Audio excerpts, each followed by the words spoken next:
May the 3rd, 2021, it's 3:48 p.m. And what we're looking at here is the repair job that I put on that fuel line that you saw in the earlier video that has a leak right about there. So just to gain some perspective here, we have the stove, the line repaired, the valve, an adapter. This is a Linde valve, an adapter, and the 1 pound propane tank. So you need some perspective. I have the stove propped up on a rock here. There's some ground, so you can see what's going on here also. All right, so let's have a look at the repair job. We're talking about what's intended, what some of the problems have been, and see if this is actually potentially effective. Okay, and then if it is potentially effective, if we'll ever have a use case for doing such a thing. Okay, so number one is what are we trying to do as far as repair? We want to seal off from the copper end over the sheath, the entire sheath to the other copper end. Okay, and the reason is quite simple. The rubber inside the steel sheath, okay, it's been compromised, and so the gas will leak out at the compromised area. It'll start hitting the steel sheath and it would eventually leak out. If we just cover at the compromised area, hopefully you can see how well the gas will just make its way along the sheath and it'll come out somewhere along the sheath somewhere else. So we really want to seal the entire sheath right up to the copper, okay? And that's what I've done. In this case, I've had to tape up also or cover the swivel joints at both the valve and at the stove because there were leaks there. This is a line that had to be replaced anyway. Okay, and there was some gas leaking at both points. The gas was not igniting, okay, with the fuel line intact, but it was igniting once I taped this whole thing up. And it just could be because of the change in pressure. I'm not quite sure. It could be that constantly playing with the line and taping and so forth, I might have compromised the swivel joint, who knows. But the heat from the base of the stove was sufficient to ignite the leak at the swivel joint, not at the taped end copper. Okay, so I've covered the swivel joint, and I had to cover that all the way across to the preheat tube for the stove, just to make sure that the leak at the swivel joint, okay, was contained. Okay, and I have contained the leaks completely, in this case with the stove, and this actually does work. Okay, I do get steady pressure, and it works. Okay, it took me a long time to get to this point. Okay, however, we're going to talk about a few things that we have to address. Okay, number one is going to be, I'd have to say, the pressure, okay, along the tape. Okay. I did say the rubber tubing is compromised, so therefore there's gas coming out at that rubber tubing. It's going through the sheath. It's being contained by the tape. Okay, and if I don't like the stove, but I take a flame around this, we're not going to get any ignition. Okay, there's just no gas coming out here at all. Okay. However, as the stove burns and keeps going, that pressure could slowly but surely lift a little piece of tape, lift a little ledge over here, lift a little, you know what I'm saying? It'll slowly but surely work its way along that tape, and any adhesiveness of the tape is slowly but surely going to be worked at, okay? And eventually, the gas could, by the pressure, make its way out, you might think, well, somewhere, and that's going to depend on how, you know, the first layer is the most important, okay? And then the second, any second that seals that up. But hopefully you could see that when you're taping, you know, you have, let's say, one strand of tape, right,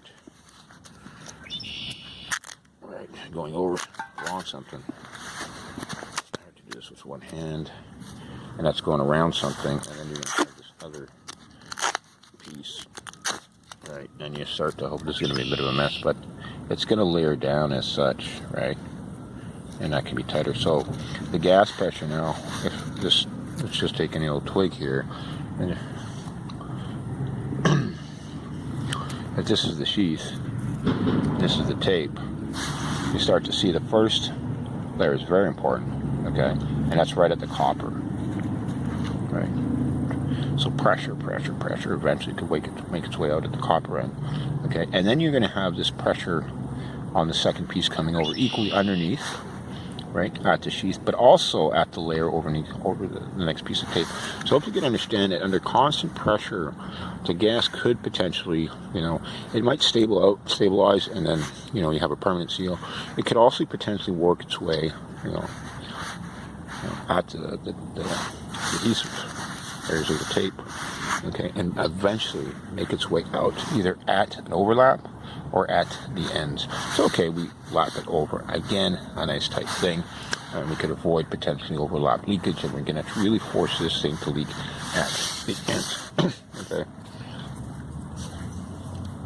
and we'd have an effective seal for a certain amount of time. It would seem. Okay, I did mention that the base of the stove ignited the leak at the swivel. Okay, that means the base of the stove gets plenty hot. You might have noticed that there's some pretty thick tape happening down here.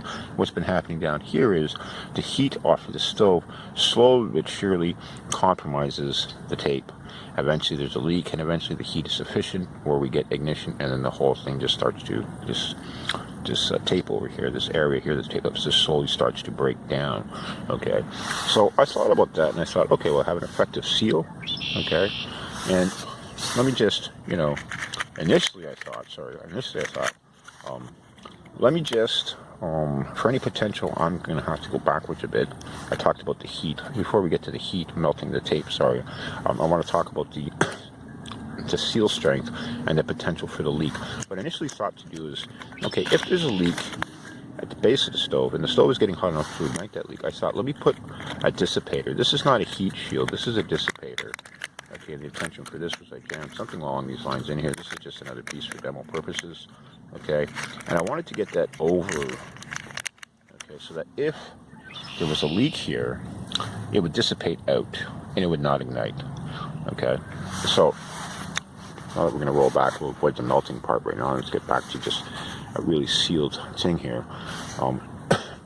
We get a good seal, and then we dissipate any potential leakage at the potential ignition point. Okay, you would take what we have, a workable system here. If there is some, gas pressure that works its way at this end, well, it's not going to ignite. If there's some gas pressure that works its way out, leaking somewhere around here, well, we'll dissipate it out, and it won't ignite. So the stove would be functional outside for quite some time.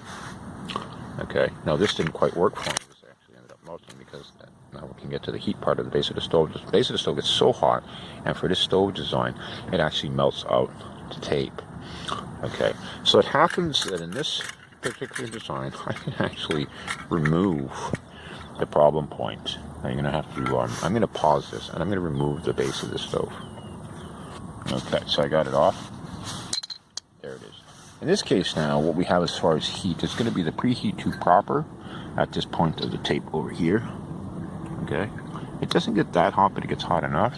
Everybody knows, anything about stoves knows that often, even at the very underneath of some stoves, the very bottommost part, you don't get that much heat. A lot of the heat just rises up. Now, in my testing so far, I've had no meltage at the preheat tube. Often, if you have a stove like this, a lot of people will tell you that you could touch the bottom of the preheat tube and it's never getting that hot. Okay. Kind of odd, but there's a lot of factors. The propane is actually cold. It's getting heated and it's getting vaporized. The heat's rising fundamentally. So you could actually do that. So the real problem area was the heat in this stove structure, was the heat slowly off this sort of basin piece here, okay, slowly making its way through the leg structure, okay, hitting that center, the uptake tube, where there's oxygen holes grabbing an oxygen here, and this is screwed on, it's a copper, so eventually this plate gets really, really hot. Okay. So let's grab a lighter. Let's get the leg off the line, because there is some heating on the legs also, not at the base, but the legs also get hot on the stove. And hopefully you can start to understand that this is a bit stove specific. The basic concept is sound. There is a standard potential for leakage, as I said, the gas working its way through your tape top, so potentially a better tape might do the trick there. This works, by the way. We have steady pressure. And even at ignition, steady pressure. Oh, there's some variance and flux happening. something's happening. Let's just see where the heat's going here.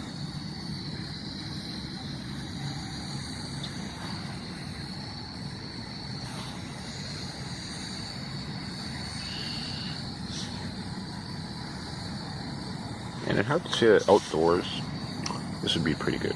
So I'm not going to have, at this point, any real melt issues. I did say I could touch the base of the preheat tube. Okay.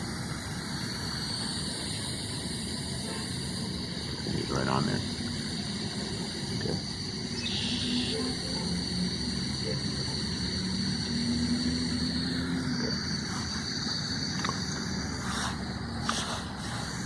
So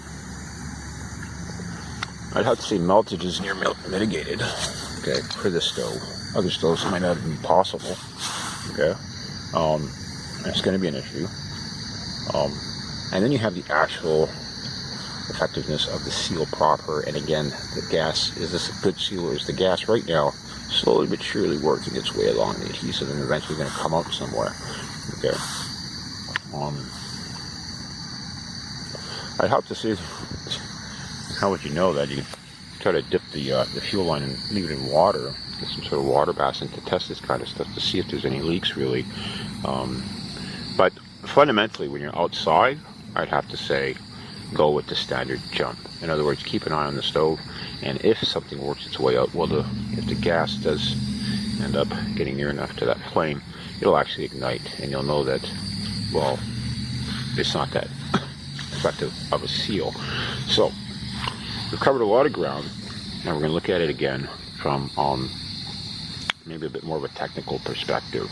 So we're sealing from the copper over top the sheath, and we said, as we saw with tape we're rolling around, we want that first layer to be super adhesive, super sealant, and knowing the pressure of our fuel and the adhesiveness and the tackiness, we might be able to actually determine how effective the seal will be, okay, at the sheath. And then we're going to have overlap of the tape on the tape proper. Again, there's going to be tackiness there, there's going to be application, how good are you go at actually wrapping this thing, okay. And it might be actually to do the physics here based on the pressure of the gas, if it's the propane, if it's an azo, if it's the butane propane mix, you might be able to determine, okay, well, we're actually going to have, you know, a leak somewhere because it's just not tacky enough, the tape's not thin enough, the sheathing, the backing of the tape is too thin, whatever the case might be, it's not elastic enough, okay.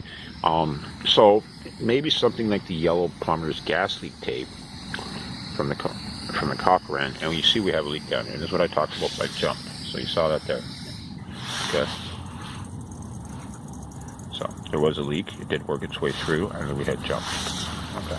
So getting back to what I was saying, if we have the possibly the yellow plumber's sealant tape, gas leak sealant tape from the copper end all the way along the line, okay,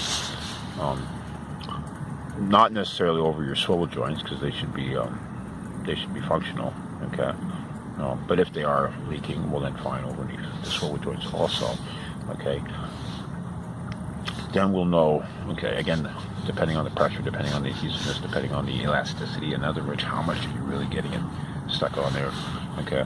You could know almost in advance, you know, and maybe with some application error, if the repair job is actually going to be effective. You don't have to actually test it like I've been testing it here, okay, because testing with gas, as you saw, it takes time for the problems to present themselves, and when they do present themselves, they present themselves with open flame, okay. So that's one. The other thing, of course, is can you actually, with your stove model, assure that the heat from the stove won't melt the tape job, okay. That's another issue.